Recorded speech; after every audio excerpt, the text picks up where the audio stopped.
Stand together.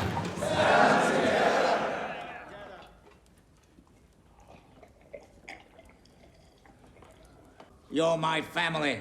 The men who helped me slaughter the Starks at the Red Wedding. Yes. Butcher the woman pregnant with her babe. Cut the throat of a mother of 5.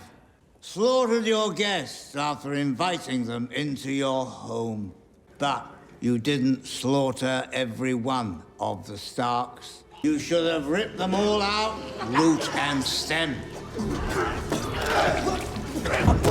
Leave one wolf alive, and the sheep are never safe.